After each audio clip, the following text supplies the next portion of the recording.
Si ces derniers 2 mois tu as perdu des personnes, perdu ton travail, perdu ta stabilité, et que tu te demandes pourquoi la vie s'acharne sur toi, écoute-moi bien, ce n'est pas de la malchance, ce n'est pas une punition, c'est une préparation, et ce que je vais t'expliquer maintenant va donner un sens à tout ce chaos. Parce qu'il y a un processus spirituel que personne ne t'explique.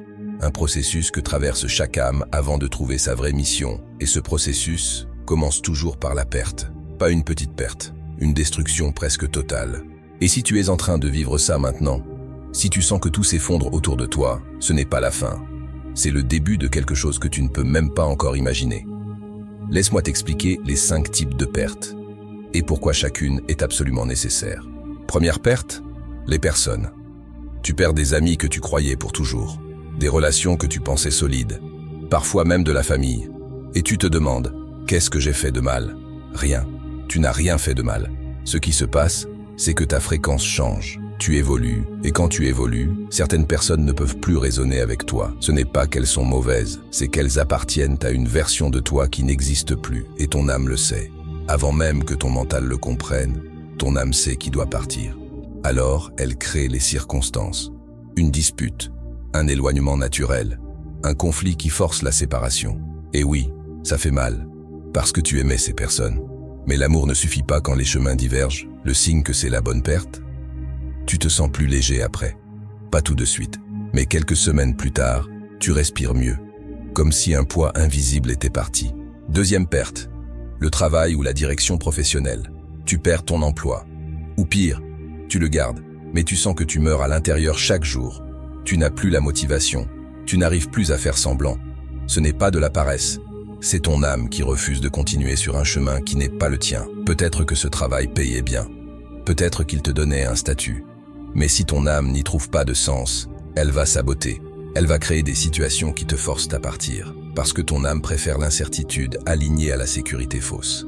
Le signe que c'est la bonne perte, tu ne sais pas encore ce que tu veux faire, mais tu sais avec certitude ce que tu ne veux plus faire, et c'est déjà un début. Troisième perte, les intérêts et les passions anciennes.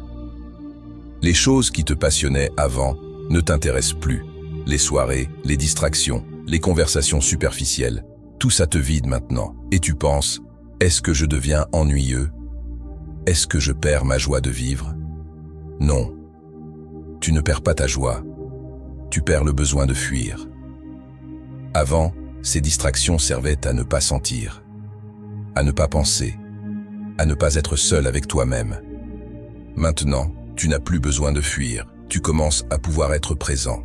Et la présence, elle ne cherche pas le bruit. Le signe que c'est la bonne perte, la solitude ne te terrifie plus. Au contraire, tu la cherches, parce que c'est là que tu te retrouves. Quatrième perte, la stabilité et le contrôle. Ta vie devient imprévisible. Les plans que tu avais ne fonctionnent plus. Rien ne se passe comme tu l'imaginais. Tu essaies de contrôler, mais tout glisse entre tes doigts. C'est terrifiant. Parce qu'on t'a appris que la vie, c'est planifié, sécurisé, contrôlé. Mais ton âme ne fonctionne pas comme ça. Ton âme fonctionne par intuition, par synchronicité, par flow. Et pour qu'elle puisse te guider, tu dois lâcher le volant. Cette perte de contrôle, c'est ton initiation à la confiance. Pas la confiance aveugle, la confiance consciente. Celle qui dit « Je ne sais pas comment, mais je sais que je suis guidé ». Le signe que c'est la bonne perte. Les choses que tu ne forces pas commencent à arriver naturellement.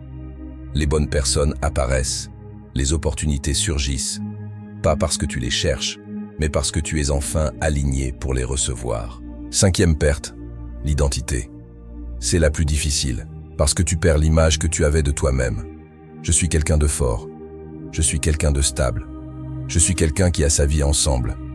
Tout ça s'effondre et tu ne sais plus qui tu es. Tu te regardes dans le miroir et tu ne te reconnais pas. Tu ne sais plus ce que tu veux, tu ne sais plus ce que tu crois. Tu flottes dans un vide identitaire et c'est exactement là que tu dois être. Parce que l'identité que tu avais, c'était un costume, un rôle que tu jouais pour être aimé, pour être accepté, pour survivre dans ce monde. Mais ce n'était pas toi, pas le vrai toi. Et maintenant que ce costume est arraché, il y a de l'espace. De l'espace pour que ton vrai moi émerge. Pas celui que tu penses devoir être, celui que tu es réellement. Le signe que c'est la bonne perte. Tu arrêtes de demander aux autres qui tu devrais être. Tu commences à écouter cette voix intérieure qui sait, qui a toujours su.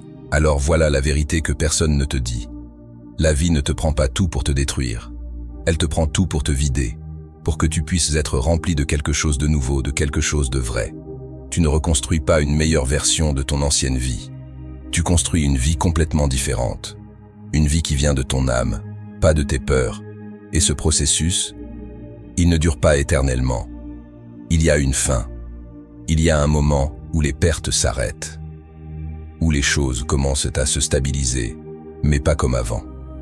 Mieux. Alors, si tu es au milieu du chaos maintenant, tiens bon, ne reconstruis pas encore. Ne essaye pas de forcer les choses à revenir comme avant. Attends, respire, écoute, parce que ce qui vient ne ressemble à rien que tu connais, et tu ne veux pas le manquer en essayant de recréer le passé. Si ce message résonne en toi, si tu vis exactement ça maintenant, laisse un mot dans les commentaires. Le mot qui te vient, parce que parfois, écrire un mot, c'est le premier pas vers la reconstruction. Et si tu veux savoir ce qui vient après les pertes, comment reconnaître les signes que ta nouvelle vie commence à se manifester, comment naviguer cette transition sans te perdre complètement, abonne-toi. Parce que dans la prochaine vidéo, je vais te montrer les 4 signes que ton âme est prête pour la prochaine phase. Et ce n'est pas ce que tu penses.